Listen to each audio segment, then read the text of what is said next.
Section 29, Logarithmic Differentiation. This is one of my favorite sections because A, it's a cool tool. B, it lets us deal with functions that are really cool.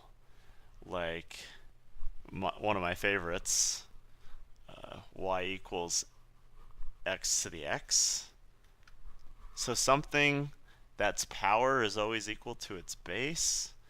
This thing gets big so insanely fast, like 1 to the 1 is 1. Cool. 2 to the 2 is 4. 3 to the 3 is 27. So 1, 4, 27. Okay, we're good so far. 4 to the 4th, 256. 27, 2. Ooh. 5 to the 5, 31, 25. 6 to the 6th, whatever 216 squared is, it's like 46,656 or something like that. The point is, this gets big crazy fast. And so we want to figure out how big does its slope get. So I'm going to do this one first. I have this snazzy set of steps here. We're going to try this one, do this one, and then do another example of a situation where you'd use logarithmic differentiation. So first this guy. Okay, take the natural log of both sides. Sweet. Natural log of y equals natural log of x to the x. Now the whole reason we did this, take the log of both sides, is because it allows us to pull the power down. Natural logs allow us to do that, or logs in general. So, so real quick, if you remember, logarithms give you the output of a logarithm is the power you raise the base to get the number that's plugged into it. That's why we're allowed to pull out powers, because powers are like the output of the log function, so we can pull it out for that reason. All right, next step. Simplify, we did that. Next step, take the derivative of both sides. Sweet. 1 over y dy dx equals product rule. You'll always have a product rule here. Always expect a product rule. All right, derivative of the first thing times the second thing is just natural log of x plus x times 1 over x. Oh, that's nice, because this times the derivative of that is just, yeah, it's going to be 1. All right. Now multiply both sides by y. Cool. So we get dy dx is equal to y times natural log of x plus 1.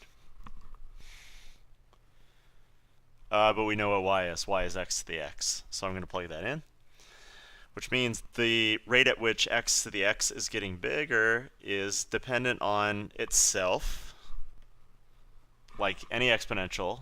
The derivative of e to the x is e to the x, that sort of thing.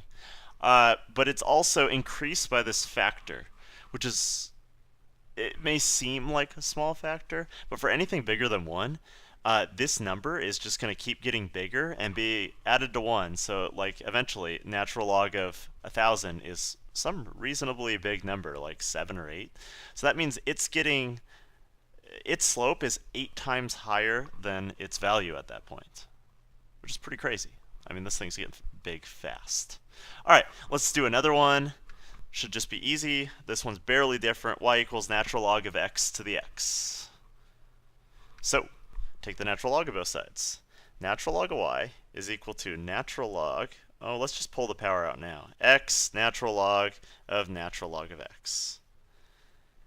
Embedded natural logs, really not as bad as they seem. Okay, so derivative now, 1 over y dy dx.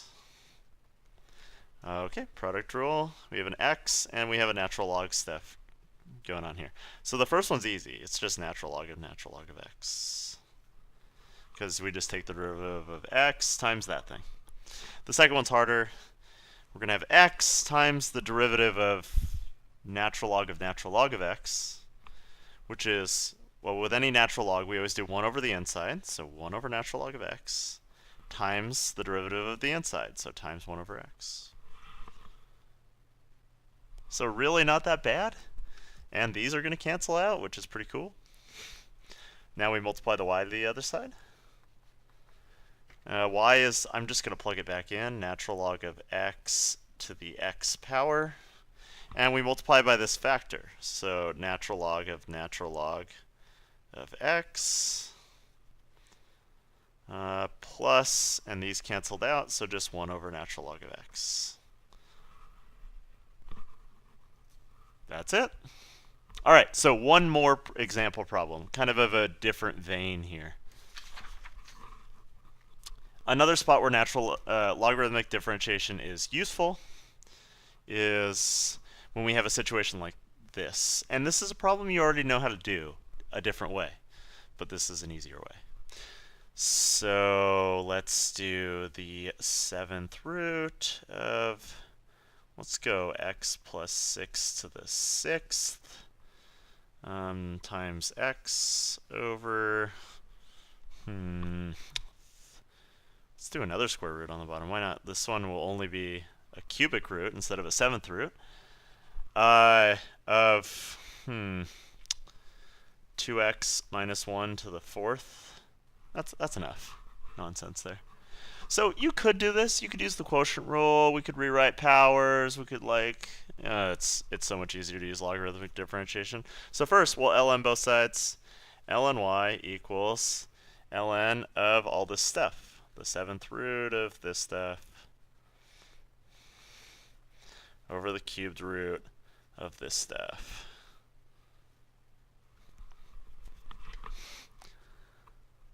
So still horrible.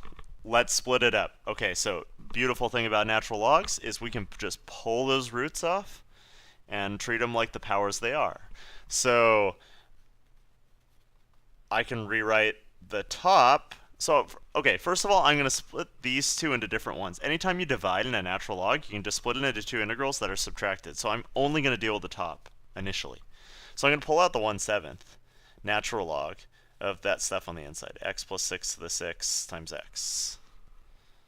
And then I'm going to subtract, I'm going to pull off the cube root, and actually that thing's just to the 4th, so I can just call this 4/3 natural log of 2x minus 1. Look how much easier the natural log made that bottom for us. Like, this is a beautiful thing. This looks horrible. All of a sudden we've got a lot nicer. But we have more to do before we even want to take a derivative. Here, I'm going to split this into two integrals, or two different expressions, sorry. So I'm going to have a 1/7 natural log of the first step. Oh wait, the first stuff has a power of 6, so I can just pull out the 6 of x plus 6. And then I'm going to add 1/7 natural log of the second thing. Remember, when we have two things multiplied together, you can split it into two natural log terms. So that's all I did here, is I split the x into this term and split the x plus 6 to the 6th into this term. And then this part's already simplified, so we're happy. And now we're just derivativing here. This is all simplified and nice. I mean, look at that. That's so much nicer.